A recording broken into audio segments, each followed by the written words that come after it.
1975. Al principio, la gente no tenía nada.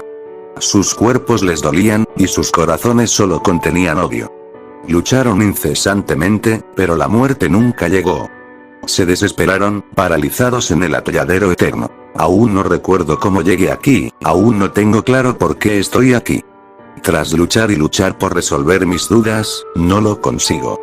Incluso pareciera que cada día recuerdo menos sobre quién soy o quién fui. Para mi fortuna o mi desgracia, pequeños retazos de memorias aún conservo con recelo y antes de que me olvide a mí mismo espero que alguien pueda leerlas y así conservar un poco de mi memoria. 1975. En el año 1975 la vida comenzaba a acelerarse, el mundo estaba cambiando muy rápidamente. Por aquellos años yo tenía mi oficina en el centro de la ciudad. Detective paranormal era un empleo muy popular. La gente con el paso de las generaciones comenzaba a abrir su mente a la idea de que pudieran existir ovnis, fantasmas y demás entes fantásticos. Por supuesto, todo era un fraude, cualquier imbécil podía hacerse llamar experto paranormal. Unas cuantas luces, efectos de sonido y aparatos extravagantes era todo lo que se necesitaba para hacerlo convincente. La gente es estúpida y el dinero se gana fácilmente. Un día como cualquier otro recibí una llamada, al parecer me estaba haciendo muy popular en el negocio. Alguna persona me reportaba que en un pueblo a las afueras de la ciudad, estaban sucediendo cosas extrañas, el típico caso de histeria colectiva, pensé en un instante. Ese día no había mucho trabajo por hacer, así que tomé el tren de las 4 de la tarde en dirección al norte. El viaje era largo, pronto mis ojos comenzaron a cerrarse y caí profundamente dormido. Tuve un sueño, uno bastante perturbador, sin embargo mi memoria no me ayuda a recordar lo que sucedió en aquel sueño.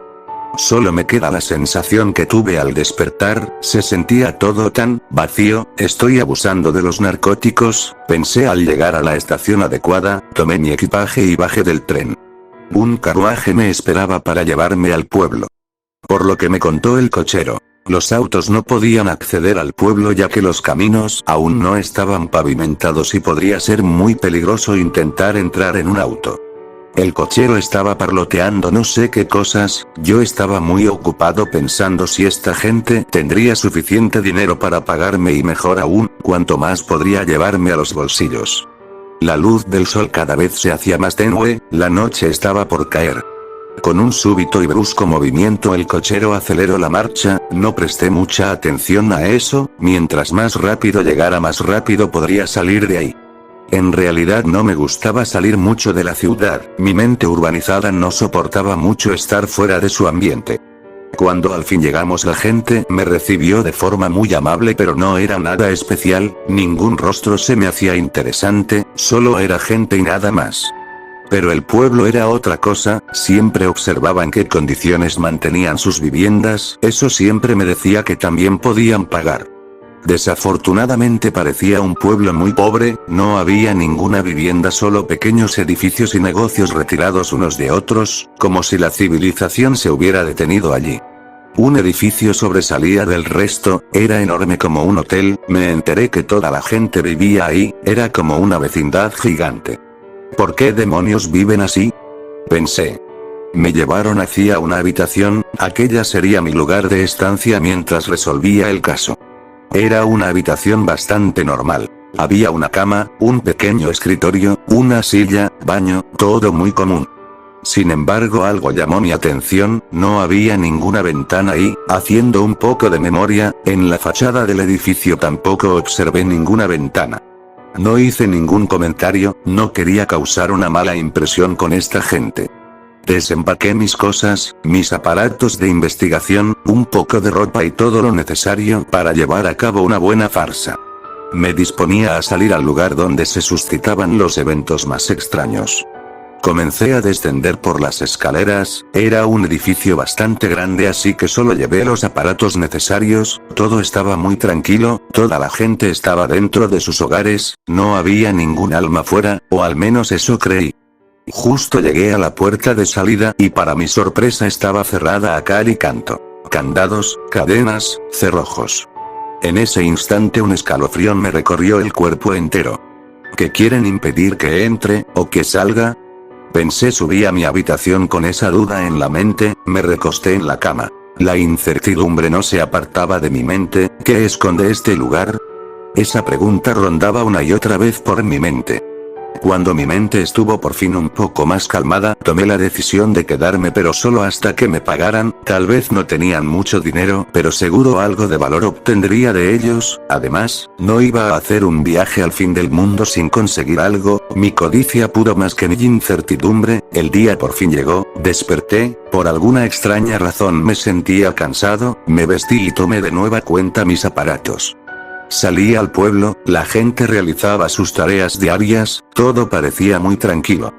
No quise preguntar a nadie sobre lo que había visto la noche anterior, no quería saberlo, solo quería mentir, cobrar e irme de ahí, la rutina de siempre. Le pedí a un lugareño que me ayudara a cargar mis aparatos y que me llevara al lugar donde ocurrían los eventos más extraños. Partimos en un carruaje, era muy normal transportarse en carruajes en ese poblado. Mi acompañante era muy callado, indiferente, incluso parecía estar deprimido, pero como ya se habrán dado cuenta me importó muy poco.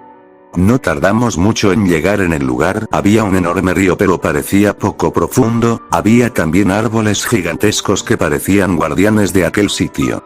Mi acompañante me aseguró que ahí había desaparecido mucha gente y que por las noches se escuchaban cosas extrañas, ruidos que no se podrían describir. Sin embargo, nadie se arriesgaba a visitar ese lugar y menos por las noches.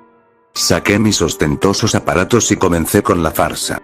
Con mi espectrómetro medía cuánta actividad paranormal había en ese lugar. Realmente ese aparato solo era una pantalla de medición combinada con un despertador que sonaba cuando yo oprimía un botón. En mi libreta apuntaba símbolos que no tenían ningún significado, pero la gente era ignorante y con esa bastaba. El tiempo pasó, el crepúsculo ya se asomaba en el cielo. Mi acompañante, con un nerviosismo poco habitual en su retraída personalidad, me advirtió que debíamos irnos, ya que ese lugar no era seguro y menos en la noche. Le comenté que necesitaba un poco más de tiempo, más tiempo para inventar una buena farsa. No contestó nada, solo se quedó ahí, como petrificado. No le presté mucha atención y seguí con lo que estaba haciendo. Justo cuando los últimos rayos del sol se dejaban ver, los caballos relincharon y salieron corriendo del lugar. Estaban huyendo de algo. Volví a sentir aquel extraño escalofrío. Volteé al lugar en donde estaba mi acompañante, ya no estaba ahí, su cuerpo estaba en el río. Parecía como si se hubiera desmayado y la corriente lo arrastraba. Solo podía mirar cómo su cuerpo se alejaba poco a poco. Mi mente no reaccionaba, no sabía qué hacer, no entendía qué rayos estaba sucediendo. La noche por fin cayó, el cuerpo de mi acompañante se alejaba y yo seguía simplemente observando. En ese instante, río abajo, una extraña niebla de una tonalidad verdosa comenzó a aparecer y a expandirse poco a poco por todo el lugar. Pronto alcanzó al cuerpo que yacía inerte en el agua. Mis ojos no podían creer lo que veían. Cuando aquella niebla tocó el cuerpo, este comenzó a deteriorarse como si algo le estuviera robando la vida, la vitalidad, la existencia. Dentro de la niebla parecía haber sombras de seres que nunca jamás había visto, sombras de horrores de incontables siglos de terror a lo desconocido. Pronto comprendí que si no salía corriendo de ahí, moriría. Dejé los aparatos, dejé todo y salí corriendo en dirección al pueblo. Vacío, mi corazón estaba acelerado, mi piel tenía un tono muy pálido, corrí sin voltear atrás. Realmente no quería ver eso de nuevo, solo quería llegar a un lugar seguro. Ahora entendía por qué aquel edificio no tenía ventanas, por qué la gente no salía de noche y, más importante aún, que no querían que entrara. Demonios, la puerta está cerrada. ¿Cómo pude olvidarme de eso? Solo espero que alguien me abra, por el amor de Dios. Eso iba pensando mientras me acercaba lo más deprisa que podía a aquel enorme edificio. Llegué impaciente a la puerta principal, la cual era entrada y salida. Toqué desesperadamente y gritando que me dejaran entrar. Para mi alivio, la puerta estaba abierta. Sin pensarlo dos veces entré. Las cadenas estaban sueltas y los candados abiertos. No presté atención a eso. Cerré todo tal cual lo había visto la pasada noche. Por fin, un poco de tranquilidad. Subiré a mi habitación, me recostaré en la cama y mañana a primera hora me largo de aquí. Eso me dije para tranquilizarme un poco. En la planta baja del edificio solo había una especie de recepción y las escaleras que conducían a las plantas más altas, donde se localizaban los hogares y claro, mi habitación. Subí las escaleras, afortunadamente mi habitación se encontraba en el primer piso, no tendría que subir mucho. Me detuve en el pasillo del primer piso, cuando un miedo terrible se apoderó de mí al ver la macabra escena que frente a mí estaba. Todas las puertas estaban abiertas y de sus marcos colgaban inertes los cuerpos de uno de sus huéspedes, mientras por dentro se alcanzaban a denotar los cuerpos muertos de los demás inquilinos, que estaban sentados en un sillón, todos y cada uno de ellos viendo al cadáver colgante en la puerta con una mirada y sonrisa macabra. Mis piernas comenzaron a fallarme, pero tomé fuerzas y corrí hasta el lugar donde estaba mi habitación. Entré, pensé que ese era el único lugar seguro, me metí y cerré la puerta. Tomé mi maleta y saqué un poco de morfina, debía tranquilizarme, todo iba a salir bien, por la mañana me largaría, sí, eso haría. La mano me temblaba, no podía encontrar mi vena, una pequeña mano tomó la jeringa y una voz infantil me dijo: eso no funcionará. Esa voz me tranquilizó, no estaba solo, alguien había sobrevivido a lo que sea que haya pasado en este lugar. Levanté mi mirada, tenía que ver algo bueno en todo esto, sin embargo lo que vi aún ahora me atemoriza, nunca lo podré olvidar, aún me causa miedo, miedo a vivir. Aquel ser tenía ojos negros y profundos cual si de abismos infernales se trataran, dos en cada una de sus caras, todos me miraban y parecía estar desgarrándome el alma con solo verme, cada uno de sus rostros parecía tener diferente edad, desde un bebé hasta un anciano, eran 4 en total y estaban repartidos por todo su cuerpo, todos demacrados, deformes y cada uno con una expresión diferente, tristeza, miedo, rencor y locura. Su cuerpo era grande pero tenía la forma del feto de algún animal extraño, lleno de cortaduras y bolas de sangre coagulada, sus pies delgados y cortos, temblaban con una ansiedad inquietante. De pronto, con esa misma voz infantil, me dijo: yo tampoco sé qué hago aquí, tampoco sé para qué existo. ¿Quieres ayudarme a averiguarlo? Cuando terminó de decir eso, sus ojos comenzaron a hacerse más grandes y todos me miraban fijamente, la sensación era insoportable, quería morir en ese momento, me aterraba vivir, me dolía existir. Ahora estoy encerrado en este lugar, rodeado de niebla verde y sombras, no sé si estoy vivo, sin recordar mucho y olvidando todo. Solo hay una cosa que nunca olvidaré. La imagen de ese extraño ser que tal vez al igual que yo, solo está esperando salir. 10 años el mismo sueño. He tenido el mismo sueño durante 8 años. Siempre se trata de mis amigos Lyle, Nate y Rouge sentados en el sofá, comiendo bocadillos y jugando videojuegos mientras una chica de apariencia espeluznante con heterocromía color rojo y púrpura, con el cabello teñido de verde con reflejos negros y puntas en rojo, nos está mirando. Sus ojos centellean y una sonrisa siempre presente en sus labios la acompaña mientras hace guardia en una extraña puerta de metal que no está anclada a ninguna pared. Cada vez que alguien intenta hablar con ella, a cambio regresa una expresión de enojo en su rostro acompañada por gritos que me despiertan y el sueño termina. Me despierto en mi habitación preguntándome por qué sigo teniendo el mismo sueño. Les conté a mis padres sobre este extraño sueño cuando empezó a suceder.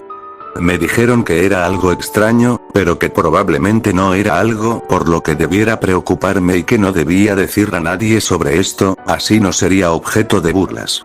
Siempre he tenido confianza en mis padres, así que dejé de preocuparme por el sueño y jamás se lo conté a nadie hasta que, cuando salía de la escuela con mis amigos después de clases, decidí contárselos. Verás, entre mis amigos y yo hicimos un pacto en el que jurábamos que no habría secretos entre nosotros. Así, si alguno está en problemas, los demás podemos ayudar. Entonces me sentí obligado a hablarles de mi sueño para dejar de tener esa sensación de culpa en mi pecho. Después de todo, creí que estaba rompiendo el juramento si no lo hacía. Imaginen mi sorpresa cuando supe que han estado teniendo el mismo sueño exactamente la misma cantidad de tiempo.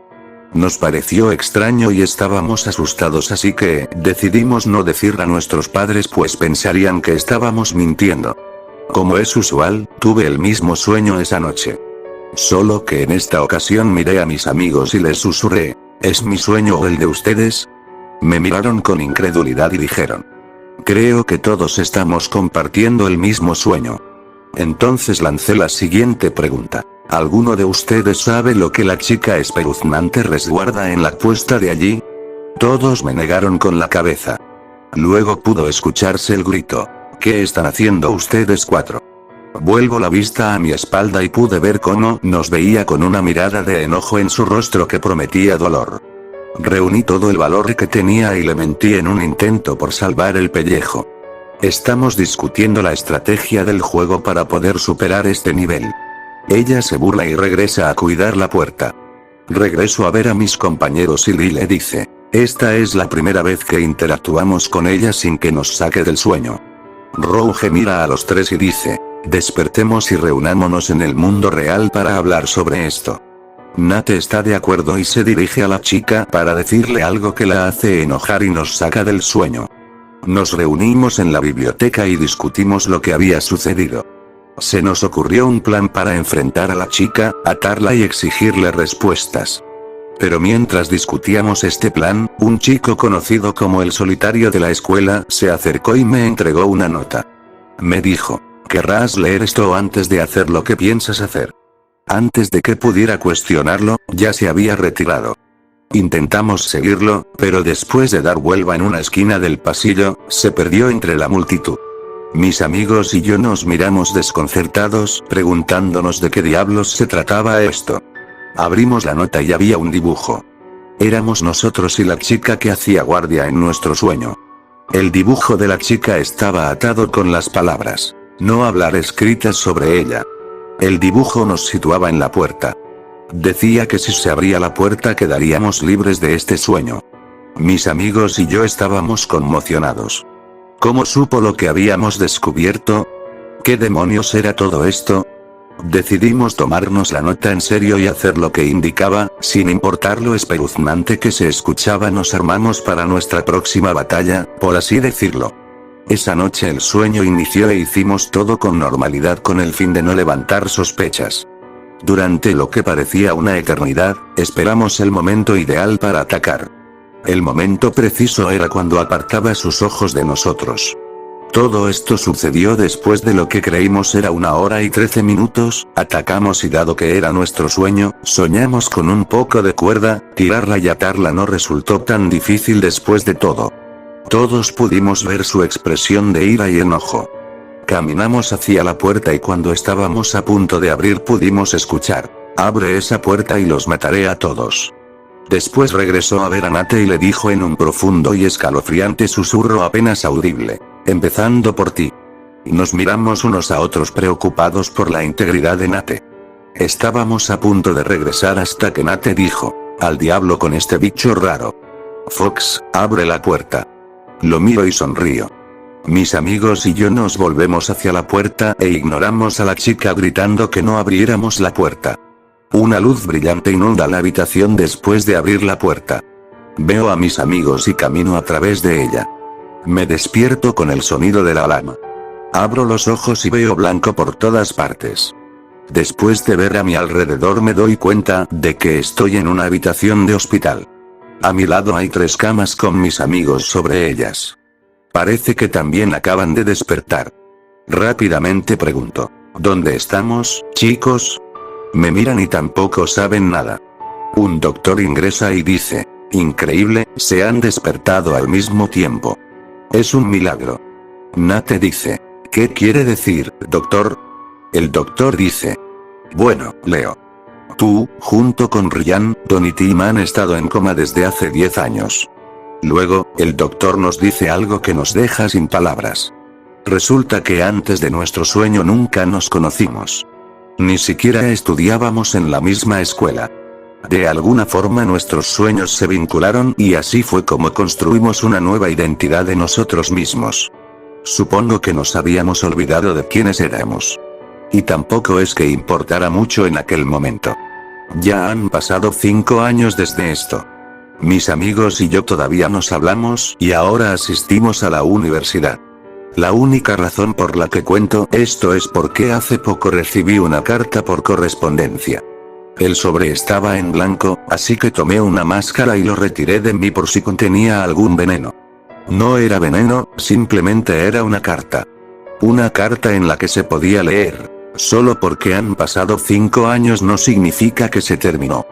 Hasta pronto, Edema Donmr. Corrí a llamar a Nate. Todo lo que pude escuchar era estática y lo que parecía una sonrisa. El puente de los perros suicidas. Overtoun Bridge, más conocido como el puente de los perros suicidas, es un puente ubicado en el condado de Dumbarton, Escocia, que ha llamado la atención de científicos, charlatanes y parapsicólogos debido a que en este puente muchos caninos se suicidan. Desde los años 50, una numerosa cantidad de canes han sido seducidos por una inexplicable voluntad hacia el suicidio en este puente. Lo más extraño de este fenómeno es que se lanzan siempre en el mismo punto. El comienzo de la casa y puente Overtoun James White, 1812-1884, fue un abogado, empresario y fabricante de productos químicos escocés. Ahora rico gracias al éxito del negocio de los productos químicos, en 1859 White compró un terreno cerca de Dumbarton, que era la ciudad natal de su esposa y estaba lejos de la atmósfera contaminada de las fábricas de Shawfield. Su gran mansión Overtoun House fue construida en 1862. Se cuenta que al querer comprar ese inmenso campo, descubrió que había campesinos y granjeros viviendo ahí, por lo que aprovechó para ofrecerles pocas cantidades de dinero a los pocos habitantes. Algunos se negaron, y siendo que eran épocas en las que difícilmente se investigaban a fondo las desapariciones, White usó sus influencias para conseguir todo el campo que quería de maneras poco aceptables. Aunque claro, no es confirmado del todo, esto supone el comienzo de una carga de energía relacionado a donde ahora se sitúa el puente y la casa Overtoun. Pasado un largo periodo de tiempo, para ser más exactos a finales de la Segunda Guerra Mundial y hasta 1947, la casa Overtoun fue utilizada como casa de reposo para soldados heridos y para que pasaran sus últimos días sin riesgo a ser encontrados, puesto que esta casa se ubica escondida entre los bosques. Aquí se encuentra una carga más de energía relacionado con el sitio donde se ubica el puente. En 1947 el lugar pasó a ser un hospital de maternidad, que en 1948 sufriría un incendio en el cual no hubo muertes, provocando parcialmente su destrucción. Se cuenta que en este lugar se practicaban abortos clandestinos, puesto que las esposas de los soldados que fueron a la guerra y no regresaron eran humilladas y expuestas públicamente si se descubría que estaban incubando un nuevo ser en su vientre proveniente de otro hombre que no fuera su esposo. Este hospital de maternidad permaneció hasta el 1 de septiembre de 1970, fecha tras la cual se mantuvo como un centro de grupos religiosos. Lo resaltable es que las energías de los soldados heridos, los niños y las madres que perdieron su vida en los abortos quedó impregnada en el lugar.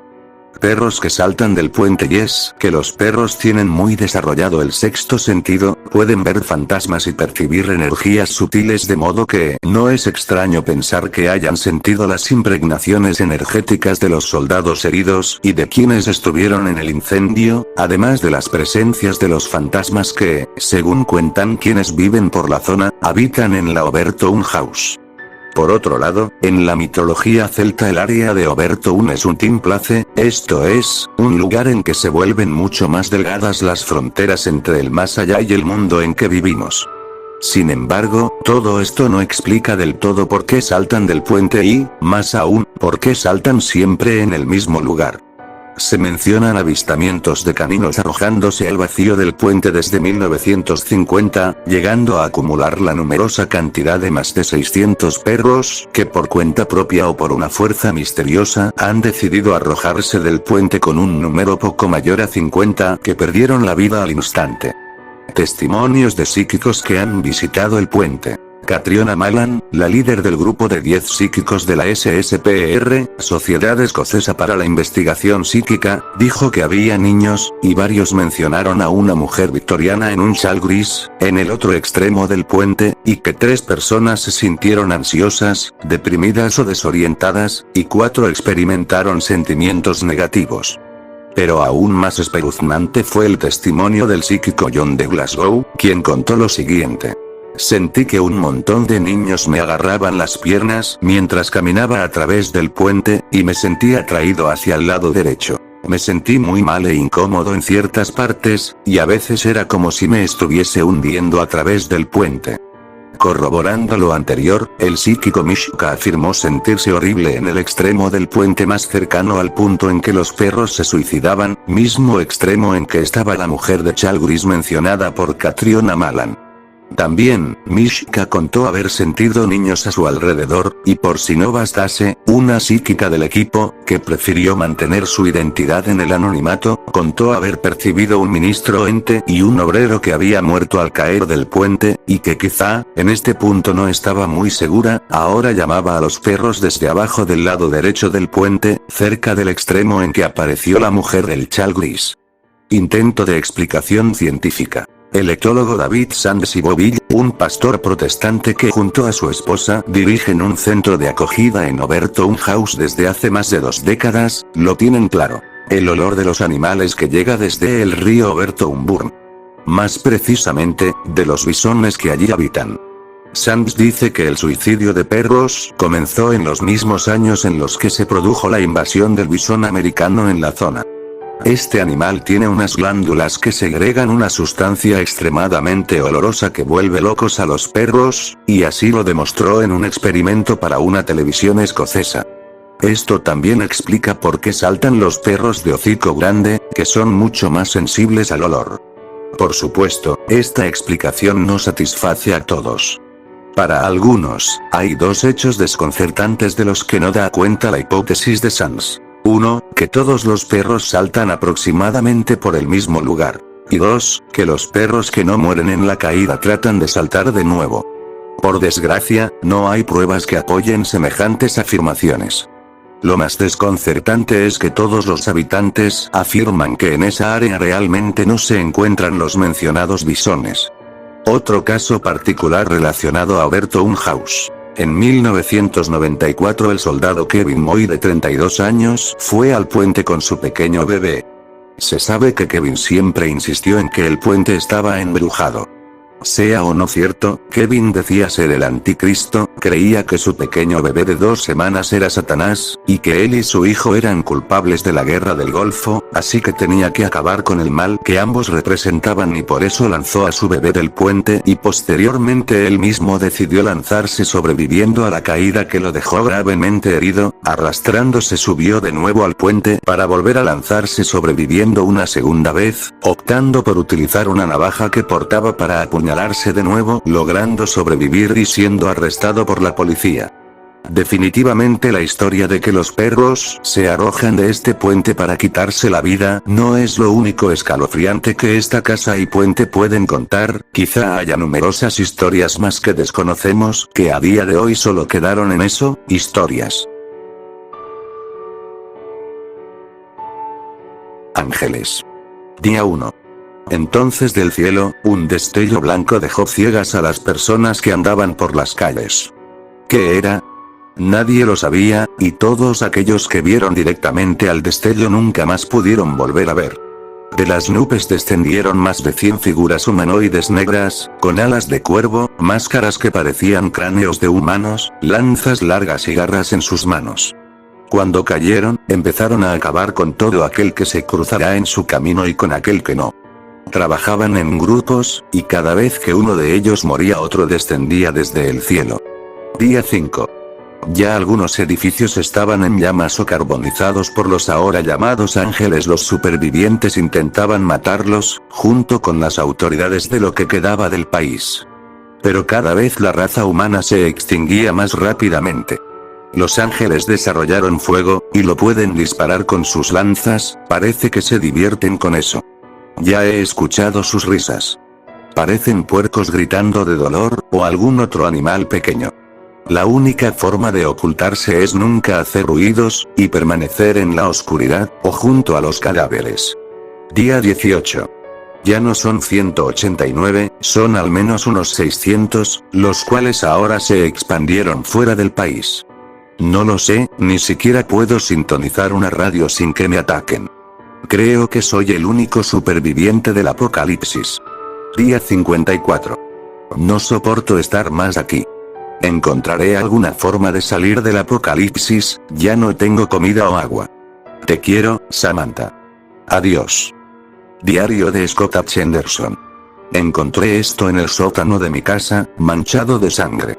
No sé qué es, ¿una broma? ¿Una novela? No lo sé.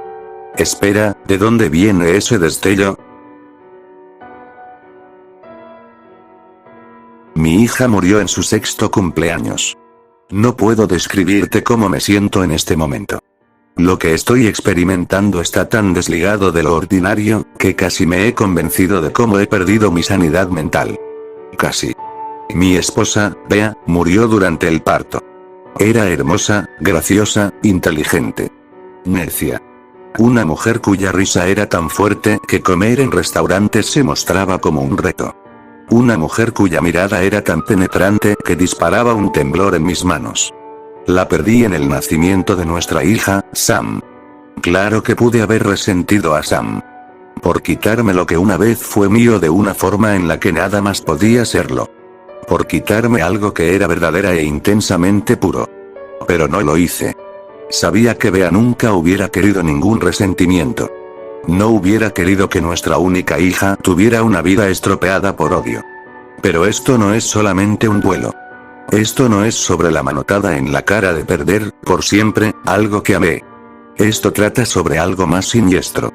Mi hija era vivaz, siempre corriendo y gritando, yendo de arriba hacia abajo por los escaladores de juguete y causando estragos en sus clases.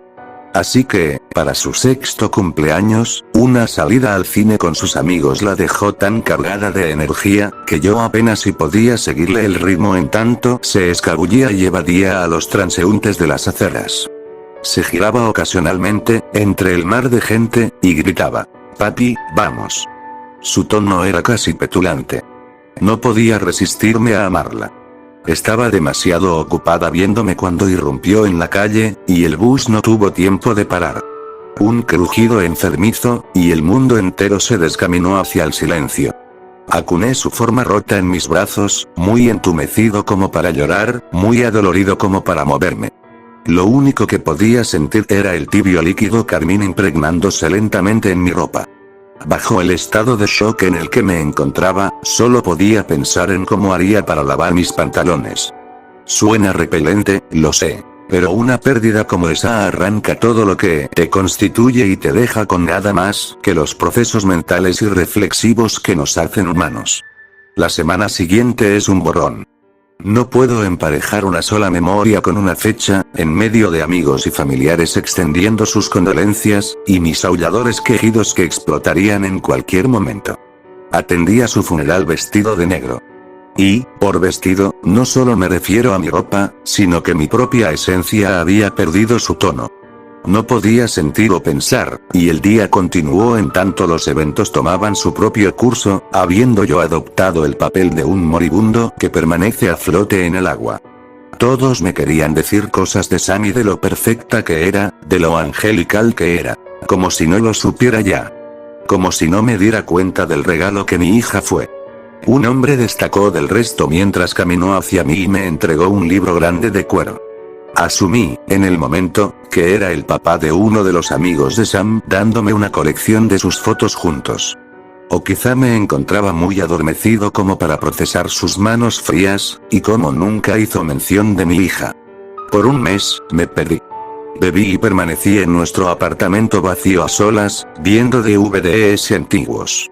Fue solo cuando mi hermana llegó, cuando me sostuvo de las manos y me habló, que comencé a salir de mi cascarón.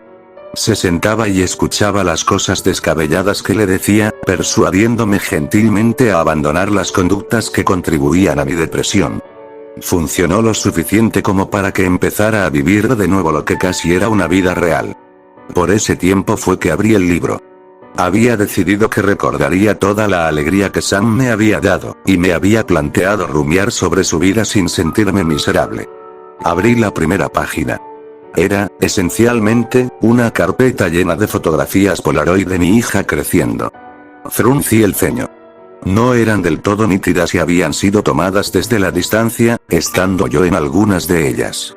Me comencé a sentir mareado, pero contaba con que las fotos subsecuentes proveerían alguna explicación. Me inventé excusa tras excusa de cómo el sujeto había podido obtener estas fotografías, desesperado por presenciar momentos en la vida de mi hija sin tener que trepidar. Las fotografías se acercaban hasta su 6º cumpleaños. Pude ver el día en el que le di su pequeña bicicleta y luego de que cumplió 5, y las rodillas raspadas que eso causó. El libro tenía tantas páginas, así que supuse que el resto estaría vacío. Pero había una foto de ella justo antes del cine en su 6º cumpleaños, pude reconocer el impermeable rosa que ella insistió en usar, y mis manos en sus hombros. No había ninguna fotografía del accidente. En su lugar, su vida continuó dentro del libro. Su 7º cumpleaños tenía una foto mía y de ella en un jardín. Ambos cubiertos en pintura y un lienzo inmenso en el suelo con un bosquejo extremadamente desordenado. Su 7º cumpleaños. Su 7º cumpleaños. La realidad de lo que estaba viendo me pegó en tanto cerré el libro. Me senté ahí, en la mesa de la cocina, prestando atención al cuero.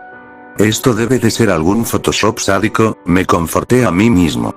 Alguien se tomó el tiempo para hacerme una broma desagradable. Digo que solo trataba de confortarme porque, en sí, no podía razonar otra explicación. Si es que había otra. Presionando mis dientes, decidí que no tenía nada que perder y seguí leyendo. No puedo explicar las emociones que sentí al ver las fotografías con diligencia, escuchando el sonido de los cambios de página. Puedo intentarlo, pero nada te prepara para algo como esto. Su vida continuó, enmarcando cuando perdió un diente de leche, su primer día en la escuela secundaria, recorría las páginas cada vez más frenéticamente, y empecé a notar algo. El fotógrafo se acercaba. Se acercaba a ella. A un tiempo que crecía, no con cada foto, pero como tendencia general, el fotógrafo acortaba la distancia más y más. Mayor osadía, quizá. Ella era hermosa. Impactante.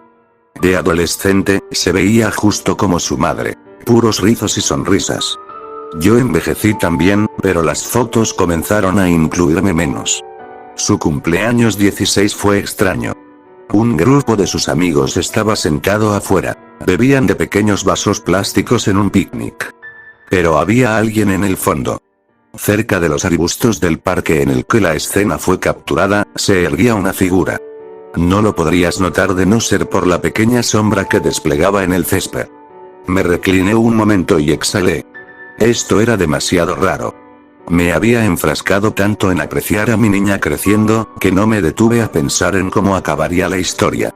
Momentos como ese son tan irremediablemente surrealistas, a veces solo te quieres remover del asunto. Casi podía sentir que me estaba viendo a mí mismo escarbar en el libro como si fuera un sueño o un programa de televisión. Continué. La figura oscura se hizo más presente en las fotografías. Casi podía discernir sus facciones. Su presencia era sobresaliente, y cuando cambiaba de página quería que desapareciera. Pero, en su lugar, una vez que las fotografías se acercaron a su cumpleaños 18, siendo cada cumpleaños anunciado por la frase otro año más al pie de la Polaroid, el escenario ya no era algo que reconociese. Las fotografías fueron tomadas en una casa poco iluminada. Su rostro atacado por el terror, montando todo tipo de secuencias extrañas. A veces estaba vestida como una reina antigua, o quizá como una sirvienta trapeando pisos. La figura estaba más presente. Sus piernas o brazo aparecían en todas y cada una de las fotos. Sin importar cómo estuviera vestida mi hija, su rostro en las fotografías tenía una expresión de dolor tortuoso, me agobiaba. Había moretones en su cara. Se veía delgada, enferma, inclusive. No podía seguir. Era degradante. Propiamente degradante. Mi niña. Agarré valor. La última fotografía que vi, antes de cerrar el libro abruptamente y jurar que nunca, nunca lo volvería a ver, fue de su cumpleaños 18. La anotación en el pie de la Polaroid decía, con trazos descuidados: por fin. Ella veía directo a la cámara, llorando. Estaba arrodillada, ataviada con un vestido negro de gala. Una manzana en su boca y sus manos escondidas detrás de su espalda. Su maquillaje diluido por las lágrimas. Era como si me estuviera implorando que la ayudara, pero no podía hacerlo. Cerré el libro y abandoné la habitación. Mi cuerpo entero convulsionaba al ritmo de mis sollozos. No podía llamar a la policía. Ella estaba muerta. Lo que me mantiene despierto por las noches no es el contenido de lo que vi. Es que aún hubiera tantas páginas sobrantes. El show M cuando era un niño, me encantaba de Newzo Revue, que se transmitía en 1972, por la cadena ABC.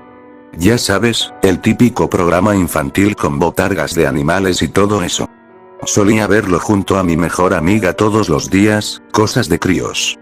Un día, recuerdo que vimos un anuncio en una revista sobre el show. Era para formar parte del club de fans. Debías contestar un cuestionario con preguntas de los personajes y enviarlo con tu nombre y dirección al presidente del grupo. Una semana después recibiríamos otro sobre de vuelta, con insignias oficiales para formar parte de él. No eran más que pedazos de plástico, pero ya sabes, no importaba. Junto con ellas venía también un panfleto con poca información, que informaba sobre el tour del show M, así le decíamos al programa. Los personajes visitarían nuestra ciudad en su autobús y se tomarían fotos con todos sus pequeños fanáticos. La perspectiva desde luego que nos emocionó. El evento sería el domingo siguiente de recibir aquel misterioso panfleto, a las 12 del día, de modo que convencimos a nuestros padres de asistir sin mucho esfuerzo. Recuerdo que aquella fue la semana más larga de mi vida. El domingo, mi mejor amiga se presentó en casa. Me comentó que su madre podía llevarnos a ambos al lugar. Yo realmente quería ir, pero mis padres no me dieron permiso. Esperábamos a mi hermana que volvía de un campamento, pero ir los cuatro juntos. Por más que lloré y grité, no cambiaron de opinión. De modo que mi amiga se marchó con su madre y yo me quedé a contar los minutos. Llegamos al lugar casi una hora después. Yo estaba realmente molesto, pero aliviado de que al menos no iba a perderme la diversión. Sin embargo, había algo que estaba mal. La multitud que aguardaba en el sitio era casi enteramente de padres y muchos se veían preocupados. No había rastro del autobús del show por ninguna parte. La madre de mi amiga se acercó a nosotros. Nos contó que los chicos del programa les habían explicado que habían hecho un set especial a unos pocos kilómetros de distancia y que querían llevar a los niños. Otro transporte no tardaría en llegar para transportar a sus padres. Mi amiga se había ido con ellos. Por supuesto, no todos dejaron que sus pequeños fueran solos con esos desconocidos, pero algunos sí. Y es que, ¿cómo iban a desconfiar? El autobús tenía el logo oficial del programa y los disfraces de sus personajes eran idénticos. Tras una hora sin noticias, la policía llegó al lugar. Al día siguiente, me sentaba a sintonizar el show M como de costumbre. Grande fue mi sorpresa al ver cómo, el personaje principal del show, anunciaba el incidente ocurrido en mi ciudad. Reveló entonces que el programa no tenía ningún club oficial de fans, ni enviaba correspondencia a los niños. Tampoco habían hecho ningún tour ni planeaban cosa semejante. Nunca volví a ver a mi amiga. A día de hoy, me preguntó dónde estará y quiénes serían los que se la llevaron con los otros chicos. Pero lo que no esperaba, es que meses después del extraño incidente, no esperaba, a recibir otro correo semanal, y esto traía algo que me dejó helado. Había una tarjeta dorada, que acreditaba a mi amiga, como miembro élite, y encima había una cinta de vídeo, en cámara Super 8, en ella se encontraba, mi amiga, y un compañero más, tomando de la mano, de alguien disfrazado de conejo. Ella dijo: hola mamá, hola papá, soy muy feliz aquí, es una pena que los otros chicos no estuvieran aquí.